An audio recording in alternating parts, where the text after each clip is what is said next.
Japan की एक पुरानी कहानी है जो एक छोटे से गांव की है जहां लोग अपने रोजमर्रा के जीवन में व्यस्त रहते थे। गांव के पास एक पुराना खंडहरनुमा घर था जिसे कोई भी पास नहीं जाने की हिम्मत नहीं करता था।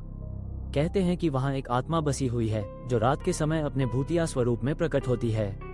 लोग उसे युराई के नाम से जानते थे जो एक दुखी आत्मा है। गांव के बच्चों के बीच ये कहानी बहुत प्रसिद्ध थी। एक रात कुछ बच्चे जो साहसी थे ने तय किया कि वे उस खंडहर में रात बिताएंगे। उन्होंने अपने दोस्तों को बुलाया और एक तंबू वहां लगा दिया। जैसे ही रात का अंधेरा छाने लगा, बच्चों ने आग जलाकर उसकी चारों ओर बैठकर डरावनी कहानियां सुनानी शुरू की। हंसी मजाक के बीच अचानक एक ठंडी हवा चली और आग की लौ झपकने लगी। सभी बच्चे एक दूसरे की ओर देखने लगे और डर उनके दिलों में घर करने लगा।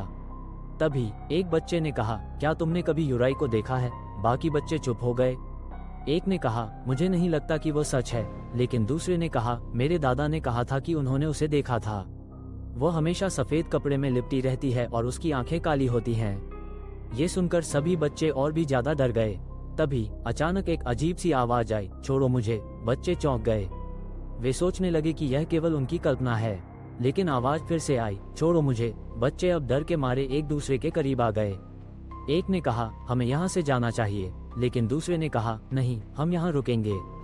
जैसे ही उन्होंने तंबू के बाहर झांका, उन्होंने देखा कि एक सफेद छाया धीरे धीरे उनकी ओर बढ़ रही है। सभी बच्चे चीखने लगे और भागने लगे, लेकिन उस छाया ने उन्हें रोक लिया। वो युराई थी। उसकी आंखें गहरी काली थीं और उसका चेहरा दुख और दर्द से भरा हुआ था। उसने कहा, मैं यहाँ अकेली हूँ, कोई मुझे नहीं समझता। बच्चों ने उसकी बात सुनी और उनके दिल में दया जागी। उन्होंने कहा, हम आपकी मदद करेंगे। युराई ने कहा, मुझे शांति चाहिए। मेरे शरीर को सही तरीके से दफना दो और मैं तुम्हें कभी परेशान नहीं करूंगी। बच्चों ने उसकी बात मान ली और अगले दिन गांव के बुजुर्गों की मदद से युराई के शरीर को दफनाने का निर्णय लिया। जब उन्होंने युराई को दफनाया तो अचानक आसमान में बादल छा गए और बारिश होने लगी। लेकिन जैसे ही युराई का अंतिम संस्कार हुआ, बारिश थम गई और गाँव में एक शांति छा गई।